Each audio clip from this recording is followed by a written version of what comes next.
Hello and welcome to Superwoman Sundays at 7. I'm your host, Janet Neal, the founder and queen bee at the Superwoman Incorporated. I'm so glad that you've joined us. I'm here with my guest, Shelley Simpson. Shelley, welcome. Thank you. I'm going to get to Shelley in just 1 second, but let me tell you a little bit about the Superwoman. I come from the belief that women have the power to change this world in an instant as soon as we realize it. So many of us, and I'm talking about myself included here, fell into that belief that the ideal is to be a superwoman. And a superwoman is a woman who does everything, she does it by herself, and she does it perfectly. It doesn't work. What do you think, Shelley? Is that something that works for you? Being perfect? Yeah. When I get there, I'll let you know. That's absolutely correct. That's it. If I have to ask, I'll just do it myself. Exactly. So the superwoman role and ideal, it's just outdated. It just serves no one. And so I am on this campaign to change that ideal and instead help women to realize how powerful, how innately powerful they are. And when you can tap into who you are, what your gifts are, what your talents are, what your passions are, when you can be first and then do, that's when you are superb. It's all about the be. And that is what I'm on a campaign to do, is to help women to understand how powerful they are, because we need the positive energy that we can all bring to the world.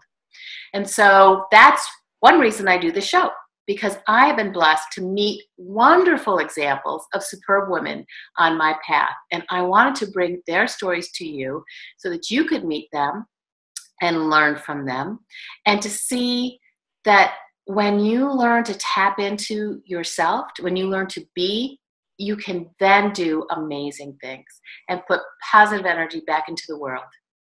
So Shelley, I am so grateful to have met along my path. Shelley and I, we were just talking, and I'm not sure exactly when was the first time we met, but we just kept running into each other at all these different events. We have so many shared contacts, and it was one of those things where we just looked at each other and went, we need to talk. We need to get to know each other. And after talking, we found out that we are both Michiganders. I'm from here. She's from here. If you're from Michigan, you'll know. And we both kind of started off on a similar path, thinking we were going to be teachers. And so Shelley, though, is now an entrepreneur. And along the way, from teacher to entrepreneur, there was a long stretch here where she was involved in law. She was a lawyer. She was a DA. She had a private practice. And she became an activist and got into politics and ended up in New York City. So Shelley, tell us your story. How did you go from thinking you wanted to be, I think you said a high school teacher, to where you are today as an entrepreneur in New York City? Well, it's interesting because we're still teachers. That's very true. It's very true. And you talk about doing, being, and doing. We are human beings, not human doers. And superwoman, not superb woman, but the superwoman is the one who's always doing and doing and doing and doing and never takes the time to be. And so when I was thinking about my trip from point A to point B, it reminded me of my vacations as a kid. And we didn't take many of them, but every year or so, my family would decide we were going to go to Canada. We were going to drive from Detroit to Niagara Falls and to Toronto to see family. And it's a straight shot. I mean, it was right up Queens Highway in those days. Now it's 401. The thing was that my dad never had a particular destination. So we would leave and we would get there, but then we would spend hours going from one motel to the other trying to find one that had the right space. That's kind of like what I've done. I knew what I wanted to do. It was always to contribute. It was always to teach and share and use my experience to kind of pave the way for someone else, whether it was a high school kid or, I taught law for many years. But as soon as I would get where I thought I wanted to go, I wasn't quite sure if it was a fit, if it was the right spot, and always stayed open to what other possibilities there were. And I don't think my parents intended that with their kind of crazy trip, but it did give me that freedom to not say, oh, I'm going to be this, boom, I'm done. So basically everything was following a path. My political path opened up on election day when I showed up to vote. I was working in Detroit. I was the assistant dean of the law school, Detroit College of Law, which is now Michigan State. And there was an opening for a delegate. And there were 3 or 4 people online, and I turned and said, vote, write me in. And they did. And then I was a delegate. Wow. And got lost on the way to the convention and followed a car that had bumper stickers. It turned out to be the woman who became the congresswoman from Ann Arbor, who I worked for. Wow. Kind of, just random things happened. And so wait. Let me go back to that story. So you were a delegate and you're trying to go to the state convention, was it? And you got lost and you just decided, you saw a car that had political bumper stickers and you decided to follow it? Yeah, and I figured that's the car that knew where it was going. Oh, wow. And she did. It was Lynn Rivers, and she was a state rep who then ran for Congress. I helped her on her campaign and ended up in D.C. Wow. And so then, did you follow her to D.C. then? Yes, I helped her on the campaign, and when she won, she asked me to go with her as her deputy chief of staff, and I did. Wow. That's a great story. So my travels go. Let me go back to, as I said, you had studied to be a teacher. And so you actually didn't work in the classroom, did you? I was a sub. When I graduated, I then had my kids. And when I went back to work, the economy in Michigan wasn't that great and there were no teaching jobs. So I was a permanent sub. I was looking for a job, ended up not finding one. And I guess that was okay. And so then how did you get into law? Well, it was an interesting, I had 2 options. My uncle suggested I join the electricians union because they were hiring girls, as he said. And they had an apprentice program and wanted to recruit women. And everyone else said, go to law school. You'd be great at it. So I applied for both. I got into law school first, and that's where I went. All right. So you went to law school, and then from there you got into DA's office. Is that correct? Yes. My first job was for the Oakland County Prosecutor's Office, where I stayed for a year and then decided I wanted to be solo. I wanted to be one of those women who had her own practice. And I did. I represented people with AIDS, HIV, and failure to thrive babies. I was actually on one of the first interdisciplinary teams in Michigan working with lawyers, doctors, nurses, social workers on the crack baby epidemic. Yeah, the concern was, what do we do with these babies? And so we kind of combined forces and had teams that dealt with the training, teaching the parents and making sure the kids were safe. Wow. And when was this? Oh my goodness, that was early 80s. Wow. So you were at the forefront of with AIDS. AIDS, yeah, was like the mid 80s, right?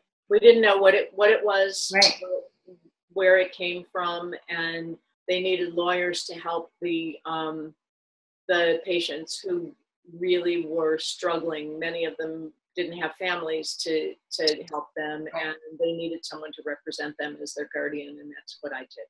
Oh, wow. Wow. That's so fascinating. So then fast forward, you're in Washington, D.C. You followed the car and you followed the congresswoman. And so you're in D.C. And then what happened then? A lot of life happened. I used to walk out of the office and look up at that Capitol and wonder how that little girl from Detroit got there, because it is an incredible experience. And I stayed, I worked with Lynn for a few terms and then ended up as a federal lobbyist at AARP and enjoyed it, really enjoyed it. We used to travel a lot to New York. I used to look around and say, why can't I live in New York? I love New York. And then when Lynn was no longer in office and things were changing in DC very rapidly, it was time to really take a look at the next chapter. And so we moved down to Florida with a plan to do semi-retirement and practice law and have a real estate business. And I don't know how many people watching have had their plans not exactly happen the way they wanted, but ours did not. And so we were down there for a little bit and ended up going back to DC, where I did some more lobbying work, and ended up in New York on a fluke, a very strange cat sitting gig. What can I say? Yeah, someone was looking for a cat sitter for 5 weeks and had an apartment down on Union Square that we could have for 5 weeks, no charge, and just kind of hang out. Wow. And ended up moving to New York. Wow. That was it. We got here and settled. That was it. So a cat brought you to New York. A cat brought me to New York. Too. And that's great. But it was a great way to get here and have some time to settle in. And I was very fortunate that all of my experience, my political experience, helped me get a job here and made it simple to stay. Everyone always said, you can't move to New York without a job. Well, cat sitting obviously is a job. Well, it was the transition that got you there. So that's great. So while you were in New York, well, you still are, but when you first started your first job, so you started working, was it with the Bloomberg administration? Yes. I signed on to be a volunteer at the Bloomberg campaign and ended up, as soon as they found out what my experience was, they hired me and I stayed with them. And then found a job with the city. Oh, excellent. So I think there's a real lesson for those who are listening. I don't know if you picked up on that or not, but I've worked with a lot of people who are trying to find a new career, and I always recommend you volunteer. Yes. That you put yourself out there. And so Shelley has said this a couple of times, that this has happened for her, that she has volunteered at something and then it's become a career. So I just wanted to point that out because you're a great example of that. So now you worked in government, you've kind of done the political thing, and then now you're an entrepreneur. So how did that happen? Well, that job at the city was nice, but like most jobs, it wasn't designed to accommodate someone who really wants more. Mm-hmm. Jobs are great for earning a living. They're not great for building a life.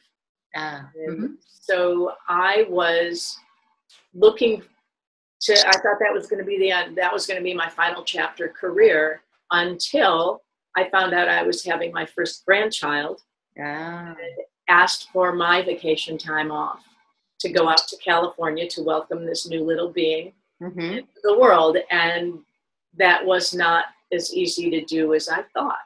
And so that was kind of an eye-opener for me. And I already had fallen in love with my product. I already loved the product itself. And as I was sitting and wondering, well, how am I going to do what I want and live life on my terms and have a job, I found out that there was a business and took a really good look at the business, and that was what started it. I had another opportunity to try something new. Great. So you looked at what was there in your life already, and it worked out to be a business opportunity for you. Usually those opportunities are lurking somewhere. So much of it is, my belief is that everything is right there. You just can't see it all the time. Right. And so when you open your eyes to it, when you open your eyes to the possibilities, that's when it becomes apparent. So it's a great example of that. I have a good friend of mine said, the mind is like a parachute. It only works when it's open. Absolutely. And that's pretty much it. And I'm not quite sure what it was, what I learned along the way, but it's that always keep your eyes open, always look around, because you're right. Everything is right here. It's right where it's supposed to be if you're open to seeing it. Absolutely. So your whole life, the story you've just told us is really about being open to possibilities and to not being so stuck on thinking that you have to go on this path. I started on this path. I must continue on this path. So thank you for sharing that story. So one thing I talk about with superb women is that they have recognized that they cannot do this by themselves. Right. That we need our tribes around us. So who's helped you on your path? I can't even count. Give us a few examples.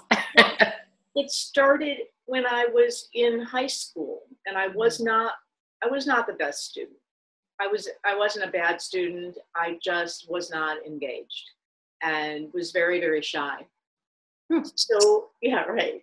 And I just couldn't participate. And I had this wonderful teacher, and she walked past my desk, and she took this book and she just dropped it on my desk. And it was Sister Carrie, and by Dreyfus. And she said, "Read this. You'll like it." And I thought, yeah, right. But I did, because I also was very good at following instruction. And so I read it. There was no book report. There was no requirement. I read it. I have not stopped reading since. Wow. That opened doors. When you're a reader, when you learn and grow, then you see opportunities. So that was the first person I can think of. But so many, everyone I meet has so much to offer and helps me along the way. And people who are outside of your comfort zone and kind of throw that rope out and pull you there, because it really is easy to just stay. And when you're stuck, you can't get unstuck by yourself. And so even, looking back, the job at the law school came because the woman who became my secretary called me. I was not looking for a job. And she said that the woman she was working for was leaving. She was being promoted to a judicial position. And she thought I would be perfect. And I didn't know if I'd be perfect or not. But I said, fine. And I applied for it. And I was not that seasoned as a lawyer, but I had been a teacher. Right. And so I loved it. It was a great job. And it was a way to really work with my students and work in administration and learn how to be a manager and put up with the academic political world. So kind of your first foray into politics. Yeah. So that was a huge help from someone who really didn't know she was helping. So those are the kinds of things when you ask who's helped me. I can't think of anyone who's come through my life who hasn't helped. Lovely, lovely. So another thing that I talk about with superb women that I've noticed is they have learned to let go of the shoulds. And the shoulds are those things that contain the guilt in life. So what about you? What shoulds have you let go of? You know my comment about shoulding all over yourself. And I think you want more than just I should wear color. Let me just interject here for those of you who don't know Shelley. And we haven't known each other all that long, but if Shelley was wearing anything besides black, I would be shocked. So New York is a very good city for you because you fit right in. And this has been it for a long time, before New York. Just because it's easy and I don't have to worry about matching. Not my strong suit. I think that the biggest should is, what's wrong with you? Aren't you happy? You should be satisfied. Yeah. You know, why are you always looking for something else? You should be happy where you're at.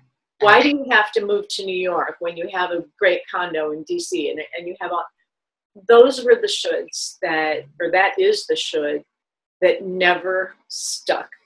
You know, it's not who I am. And when I do the things that people think I should, I'm not very good at it.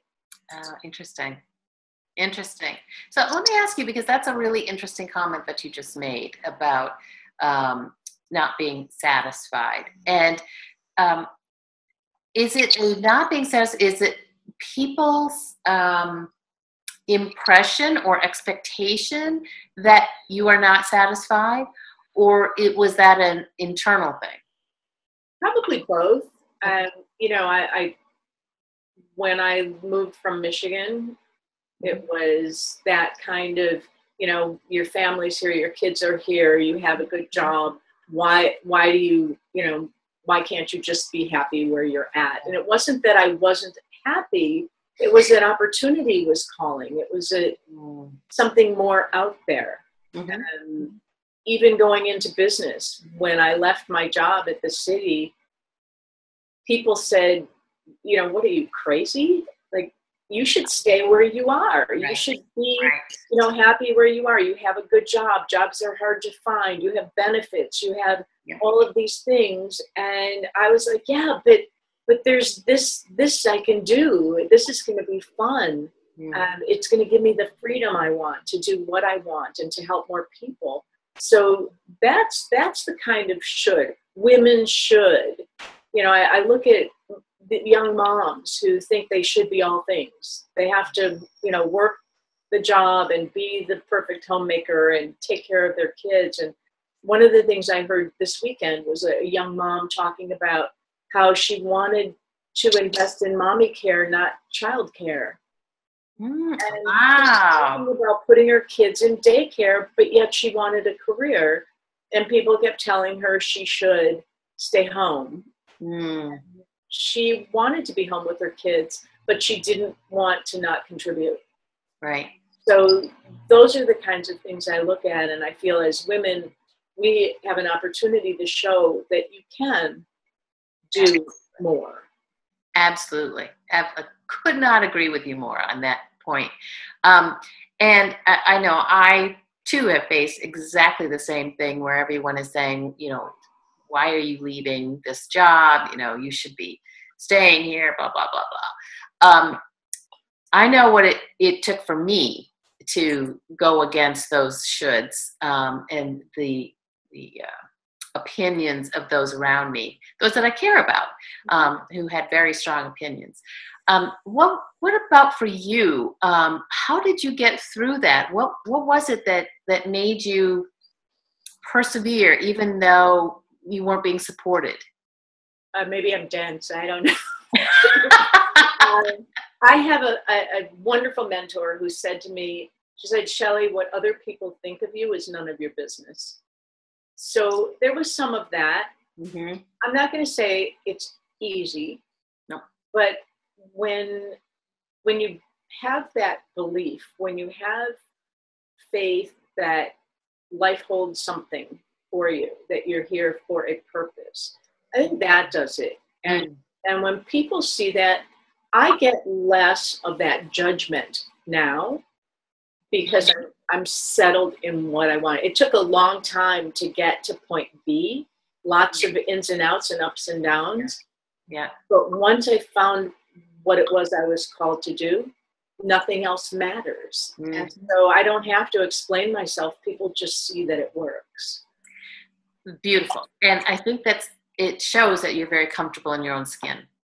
And I think from my own experience, I have felt the same thing, that once I became secure in who I am, maybe people are saying things to the same degree that they used to, but it doesn't matter to me. Are you finding that as well? Yeah, and I think you have to realize that people say it because they care. Exactly. And so I was never argumentative.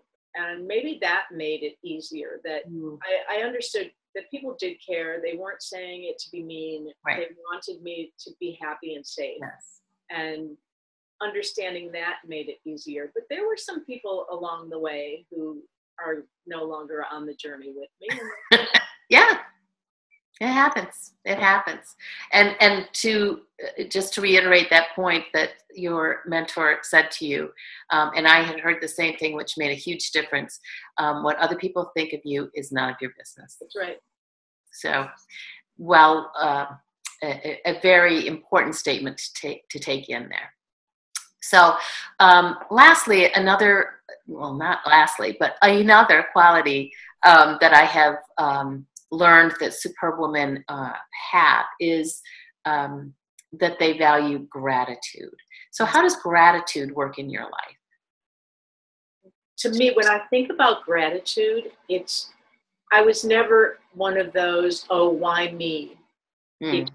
When something happened and things did, I didn't have that why me. It was, okay, what now? Yep. I didn't understand that gratitude really is looking back and not seeing the monster chasing you. Gratitude is understanding that what you have is what you have, and you'll get through. And I get up every day. The first thing I say is, thank you, I have another day. That's it. Thank you. And it doesn't matter who you're thanking. It's just being grateful for the day. And when I go to bed, I've gotten in the habit of writing down 3 things I'm grateful for. They might be as simple as I didn't forget to buy milk.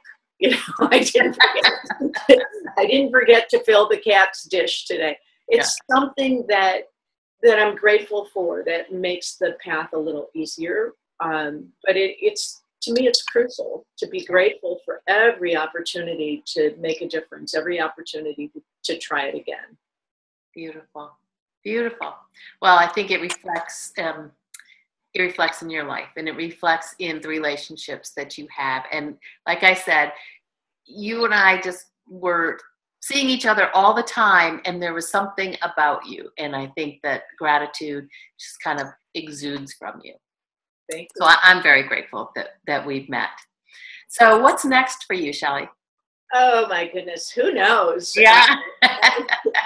I have lots to do. I love my business. I love helping people get healthy. Tell us the name of your business. I'm with the Juice Plus company. It's a vehicle for helping people be healthy, to inspire people to find a simple way, because I'm all about simplicity. I envision, because I like to have pictures in my mind, Juice Plus in everybody's kitchen so they can have their fruits, vegetables, and berries every day. They're in a capsule so no one can say I don't have time to. And putting tower gardens. We have an aeroponic gardening system that I can see in every school. I have them in Harlem. There's a church that is feeding their food pantry. I envision that as being something that I can help people put everywhere. And finding other superb women who want to join me in this mission, because I am looking to help people also find the fun and security and community that I have found with this company. And it has been the greatest joy to be able to pull all of my experience, because it really is advocating, it's teaching, it's sharing, it's laughing and learning together to build business so that women and men as well can live life on their terms and never have to be told, no, you can't do this now, you have to wait. It's living on our terms. And when I found that I could do this with no boss, no territories, no limits, it was just something I had to try, and I've not looked back one bit. Talk about grateful. I'm so grateful that someone cared enough to share both the product with me and this business opportunity, which brought me to you, because I was networking, and you are a superb person. And I just am so glad that we both left Michigan and got to New York, Right. this area. So Excellent. it's great. Excellent. Well, thank you so much for being with me today and for being my guest on this show and sharing your journey.